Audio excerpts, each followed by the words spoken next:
کیا یزید سے بڑا کوئی ظالم ہے؟ اس سے بڑا رسول کو تکلیف دینے والا اور اللہ کو تکلیف دینے والا کوئی ہے؟ کیا رسول کا حصہ حسین نہیں ہے؟ کیا رسول نے نہیں فرمایا الحسین منی وانا من الحسین، میں حسین سے ہوں، حسین مجھ سے ہے؟ اگر فرمایا ہے تو کیا حسین کو تکلیف دینا رسول کو تکلیف دینا نہیں ہے؟ اور رسول کو تکلیف دینا کیا اللہ کو تکلیف دینا نہیں ہے؟ تو جس نے اللہ کو تکلیف دی وہ کیسے جنت میں چلا جائے گا؟ اور اسے اللہ کیسے، کیا اللہ قانون فطرت کام کرتا ہے؟ ایک طرف تو عذاب علیم کی اعلان کر رہا ہے کہ میں نے ظالم کے لیے عذاب علیم رکھا ہوا ہے تیار کر کے، اور دوسری طرف تو جلمی یہ تیرا نظریہ ہے، اللہ کا نظریہ یہ ہرگز نہیں ہے مرزا صاحب۔ دین تیرا نہیں، دین اللہ کا ہے، اور اللہ نے ہی عذاب، اور عذاب پہ اختیار بھی تیرا نہیں ہے، اللہ کا اختیار ہے عذاب پہ، اور اللہ قانون فطرت کام نہیں کرتا۔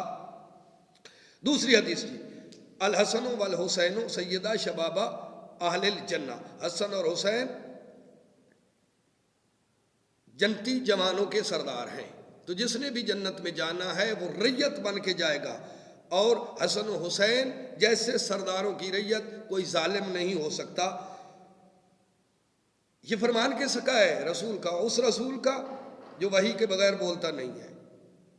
تو پھر ماننا پڑے گا اگر رسول وحی کے بغیر نہیں بولتا تو یہ الفاظ رسول کے ہیں، لیکن پیچھے آرڈر اور حکم اللہ کا ہے، یعنی اللہ یہ کہہ رہا ہے کہ یہ اعلان کر دو، تو سردار کو شہید کرنے والا اللہ جنت میں بھیج دے گا۔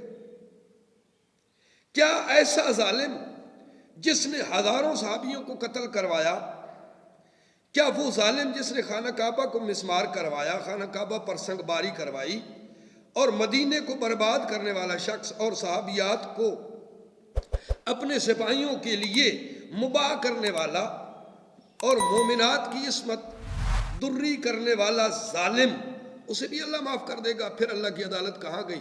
مرزا دین تیری مرضی کا نہیں ہوگا، دین اللہ کی مرضی کا ہے، اور ظالم کو اللہ کبھی معاف نہیں کرے گا۔ ظالم کو اللہ نے سزا دینی ہے، ظالم کو اللہ سزا دے کے رہے گا۔ کیا مرزا صاحب اتنے ظلم کرنے کے باوجود بھی وہ جنت میں جائے اور تیری ایک مجھ کھول لے تو وہ جنت میں نہ جائے؟ آپ نے سنا ہوگا ناظرین، وہ کہہ رہا ہے کہ اس کیڑا میری مجھ کھولی، میری مجھ تو نہیں کھولی انہیں۔ او بھائی تیری مجھ اتنی قیمتی آ گئی تو تیرا دین کہاں گیا؟ پتہ چلا تیری مجھ کھل جائے تو پھر یزید جنت میں نہیں جا سکتا۔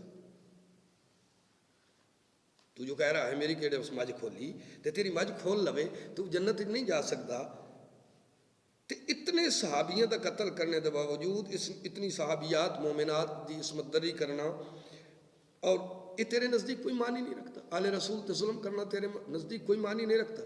پتہ چلا نہ تو اسلامی ہے، نہ تو علمی ہے، نہ تو کتابی ہے، کیونکہ اگر تو کتابی ہوتا تو کتابیں پڑھتا، اگر تو علمی ہوتا تو علم تو قرآن سے حاصل ہوتا ہے، قرآن پڑھتا، اور یہ آیت تیری نظروں سے گزرتی ہے، ان الذین یعظون اللہ ورسول، لیکن یہ تو نے نہیں پڑھی، تو یزید کو بچانے کے چکر میں ہے، پتہ چلا تو یزیدی ہے، یار یہ طے ہو گیا ہے۔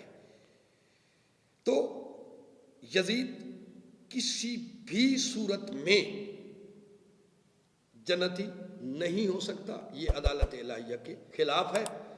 تو میرا ٹیکہ امید ہے آپ کو پسند بھی آیا ہوگا، اور جیلمی کو تھوڑی سی جیلمی کی طبیعت کو بھی بحال ضرور کرے گا۔ تو آج کی ویڈیو میں انہی لوگوں کو کہوں گا کہ یہ سبسکرائب کریں جو لوگ قرآن سے محبت رکھتے ہیں، جو لوگ آل رسول سے محبت رکھتے ہیں، جو لوگ حقائق سے محبت رکھتے ہیں، جو اللہ سے محبت رکھتے ہیں، وہ سارے اس چینل کو سبسکرائب کریں تاکہ جیلمی جیسے اور بھی گنڈوں کا علاج ہوتا رہے اور ان کے لیے ٹیکے تجویز ہوتے رہیں۔ اللہ حافظ۔